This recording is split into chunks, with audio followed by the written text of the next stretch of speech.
Hello and good morning guys. एक बार फिर से आप सभी लोगों का स्वागत है आपके अपने यूट्यूब चैनल स्टडी फन में। आज है 25 जून 2021 और आज हम करने वाले हैं टॉप 15 करंट अफेयर के टॉपिक के बारे में डिस्कस। हर एक टॉपिक के बारे में हम डिटेल में जानेंगे, तो वीडियो के अंत तक जरूर बने रहिए। चलिए स्टार्ट करते हैं, देखते हैं आज का हमारा फर्स्ट टॉपिक। आज का हमारा फर्स्ट टॉपिक है जसप्रीत बुमराह को हाल ही में वन प्लस का ब्रांड एम्बेसडर है वो नियुक्त किया गया है। जसप्रीत बुमराह है अब वन प्लस जो ब्रांड एम्बेसडर है वो नियुक्त हो चुके हैं। जसप्रीत बुमराह हमारे इंडियन क्रिकेट टीम के एक प्लेयर हैं, उनको हाल ही में वन प्लस ने अपना ब्रांड एम्बेसडर है वो नियुक्त कर दिया है। अगर वन प्लस इसकी बात करें, बुमराह के साथ साझेदारी है वो नेवर सेटल के ब्रांड दर्शन और पूर्णता की और कंपनी की खोज को दर्शाती है। और वन प्लस वेरेबल कैटेगरी में वन प्लस वॉच भी शामिल है, यानी कि जो वन प्लस वेरेबल कैटेगरी है इसमें वन प्लस वॉच है उसको भी शामिल किया गया है, जो वन प्लस की ओर से ग्लोबल स्मार्ट वेरेबल्स है, जो कि प्रीमियम डिज़ाइन, सिमलेस कनेक्शन और स्मार्ट फिटनेस ट्रैकिंग और अच्छी बैटरी लाइफ के साथ प्रदान की जाती है। तो चलिए देखते हैं नेक्स्ट टॉपिक। नेक्स्ट है हमारा, अभिनेता विल स्मिथ ने हाल ही में अपनी आत्मकथा विल की घोषणा कर दी है। जो अभिनेता एक्टर विल स्मिथ हैं, उन्होंने अपनी जो आत्मकथा है, यानी कि अपनी आत्मकथा के बारे में है वो विल इसका नाम है उसकी है घोषणा कर दी है। तो यह पुस्तक है वो पेंगुइन प्रेस द्वारा है वो 9 नवंबर को प्रकाशित की जाएगी। अभी इसकी घोषणा की गई है और इसका जो प्रकाशन होगा वो होगा 9 नवंबर को। किसके द्वारा? पेंगुइन प्रेस के द्वारा इसका प्रकाशन किया जाएगा। विल स्मिथ ने लेखक मार्क मैनसन के साथ इस पुस्तक का सहलेखन कर रहे थे और इस पुस्तक का जो कवर को है वो न्यू ऑर्लियंस कलाकार के ब्रैगडन विमाइक ओमन्स द्वारा है वो डिज़ाइन किया गया है। तो चलिए देखते हैं नेक्स्ट टॉपिक। नेक्स्ट है हमारा, असम में हाल ही में दुनिया का पहला आनुवांशिक रूप से संशोधित रबर का पौधा है वो लगाया गया है। जो असम राज्य है हमारे भारत का, उसमें दुनिया का जो पहला आनुवांशिक रूप से संशोधित रबर का पौधा है वो लगाया गया। मतलब असम राज्य में पहला पौधा लगाया गया किसका? रबर का। तो यह पौधा है गुवाहाटी के पास सक्तारी में लगाया गया है और ये असम में है। यह रबर का पौधा है वो भारतीय रबर अनुसंधान संस्थान पुथुपल्ली कोट्टयम केरल में विकसित किया गया है। ये केरल में ही विकसित किया गया और अब इसको असम में है वो लगाया गया है। यह रबर के पौधे है वो रबर के व्यापार है उसको भी बढ़ावा देगा। अभी ये असम में किया गया है। तो बात करते हैं असम की। असम के मुख्यमंत्री हैं हेमंत बिस्वा सरसा और यहाँ के राज्यपाल हैं जगदीश मुखी जी। वहीं विधानसभा की यहाँ 126 सीटें हैं, लोकसभा की 14 और राज्यसभा की 7 सीटें हैं। तो चलिए देखते हैं नेक्स्ट टॉपिक। नेक्स्ट है हमारा, गुजरात के मुख्यमंत्री ने हाल ही में कृषि विविधीकरण योजना का लॉन्च किया है। जो गुजरात के गुजरात के मुख्यमंत्री हैं विजय रूपाणी जी, उन्होंने हाल ही में कृषि विविधीकरण योजना है इसका लॉन्च किया है। ये योजना क्या है? इस योजना से गुजरात के 14 आदिवासी जिलों में 1.26 लाख से अधिक वन बंधु किसान हैं वो लाभान्वित होंगे। मतलब जो पिछड़े किसान हैं, वनों में रहते हैं, उनको इस योजना से लाभ मिलेगा। और यह योजना के तहत है वो राज्य सरकार आदिवासी किसानों को लगभग 31 करोड़ रुपए की उर्वरक बीज सहायता वितरित करेगी। कितने की? 31 करोड़ रुपए की उर्वरक बीज सहायता है वितरित करेगी, जिसमें 45 किलो यूरिया, कितना? 45 किलो उन्हें यूरिया दिया जाएगा। 50 केजी है वो NPR है वो दिया जाएगा और 50 ही किलो अमोनियम सल्फेट है वो भी इसमें शामिल किया जाएगा। और गुजरात सरकार पिछले 10 सालों से है इस योजना के तहत 10 लाख आदिवासी किसानों को पहले से ही 250 करोड़ रुपए की है सहायता प्रदान कर चुकी है।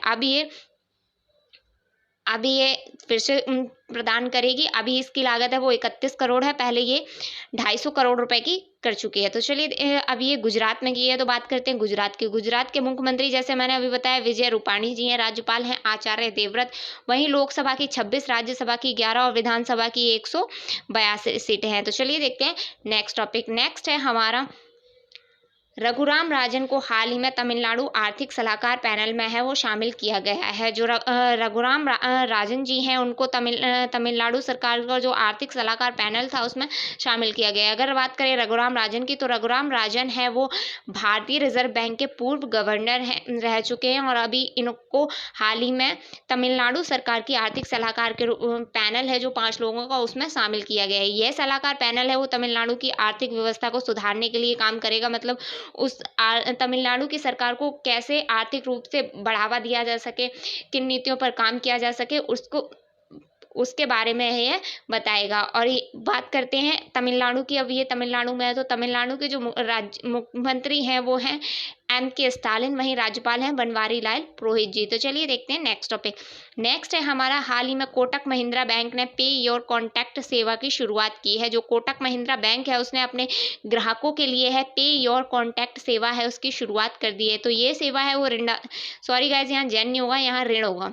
यहाँ ऋणदाताओं को मोबाइल बैंकिंग ऐप पर उपलब्ध होगी। वह अपने कॉन्टैक्ट लिस्ट से, मतलब जो फ़ोन में नंबर कॉन्टैक्ट सेव होते हैं उसके थ्रू ही पैसा है वो ट्रांसफ़र कर सकते हैं। तो ये कोटक महिंद्रा बैंक ने पे योर कॉन्टैक्ट सेवा है इसकी शुरुआत करी है। और यह यूनिफाइड पेमेंट इंटरफेस यानी UPI प्लेटफॉर्म का उपयोग करती है। अगर बात करें कोटक बैंक की स्थापना है वो 2003 में मुंबई में हुई थी। इसका 2003 में हुई थी। इसका जो मुख्यालय है वो मुंबई महाराष्ट्र में है। इसके जो अभी MD एंड CEO हैं वो उदय कोटक जी हैं। और इसकी जो टैगलाइन है वो है लेट्स मेक मनी सिंपल। क्या है कोटक बैंक की टैगलाइन? वो है लेट्स मेक मनी सिंपल। तो चलिए देखते हैं नेक्स्ट टॉपिक। नेक्स्ट है हमारा, हाल ही में भारत का आधिकारिक ओलंपिक थीम सॉन्ग लक्ष्य तेरे सामने है जारी किया गया है। जो भारतीय ओलंपिक है उसका जो थीम सॉन्ग है लक्ष्य तेरे सामने, वो है हाल ही में जारी किया गया। अब ये सॉन्ग किसने गाया है? तो यह सॉन्ग है मोहित चौहान ने कंपोज किया और ये उन्होंने ही गाया है।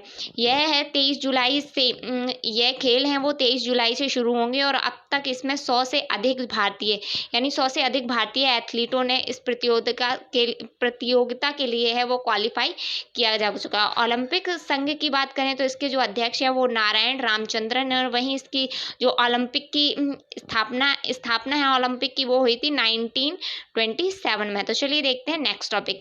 नेक्स्ट है हमारा, निकोल पासियंस हाल ही में अमोनिया के हैं वो प्रधानमंत्री बन चुके हैं। कहाँ के बने हैं? निकोल पासियंस हैं वो हाल ही में अमोनिया के हैं वो प्रधानमंत्री बन चुके हैं। इनके प्रतिद्वंदी कौन थे? मतलब इनके साथ जो चुनाव में प्रधानमंत्री के कौन खड़े थे? तो इनके प्रतिद्वंदी थे रॉबर्ट कोचियान थे और इनको हराकर है वो अभी हाल ही में अमोनिया के प्रधानमंत्री बन चुके हैं। अगर बात करें रॉबर्ट कोचियान की तो ये 1998 से लेकर 2008 तक, कब तक? 2008 तक हैं यहाँ के प्रधानमंत्री रहे हैं अमोनिया के। तो अब ये है निकोल पाशियान बन चुके हैं। अब बात करें अमोनिया की तो अमोनिया की राजधानी है यूरेवन है मुद्रा, वहीं की अमोनिया दरम है। तो चलिए देखते हैं नेक्स्ट टॉपिक। नेक्स्ट है हमारा, उड़ीसा के मुख्यमंत्री ने हाल ही में आशीर्वाद योजना का है वो शुभारंभ किया है। जो उड़ीसा के मुख्यमंत्री हैं उन्होंने अपने यहाँ आशीर्वाद योजना है उसका शुभारंभ कर दिया। अब उड़ीसा के मुख्यमंत्री कौन है? नवीन पटनायक जी, और इन्होंने ही अपने यहाँ आशीर्वाद योजना है उसका शुभारंभ किया। ये योजना क्या है? ये योजना कोविड-19 में बच्चों की शिक्षा और स्वास्थ्य के लिए शुरू की गई। मतलब कोविड-19 से जो बच्चे अनाथ हो गए हैं उनकी शिक्षा के लिए, उनके स्वास्थ्य के लिए ये योजना शुरू की गई है। इस योजना का जो लाभ है वो 1 अप्रैल 2020 यानी कि 1 अप्रैल 2020 से के बाद जितने भी बच्चों के माता पिता में से कोई भी, या फिर उनको कमाने वाला जो घर में मेन था उसकी कोविड-19 के कारण मृत्यु हो चुकी है, तो उसको है इस योजना का लाभ दिया जाएगा। और इसका नाम क्या रखा गया? आशीर्वाद। और इसके अब ये उड़ीसा ने शुरू किया। तो बात करते हैं उड़ीसा की। उड़ीसा के मुख्यमंत्री नवीन पटनायक जी हैं और यहीं के राज्यपाल हैं गणेशी लाल, और वहीं विधानसभा की यहाँ 147 सीटें हैं, लोकसभा की 20 और वहीं राज्यसभा की 10 सीटें हैं। तो चलिए देखते हैं नेक्स्ट टॉपिक।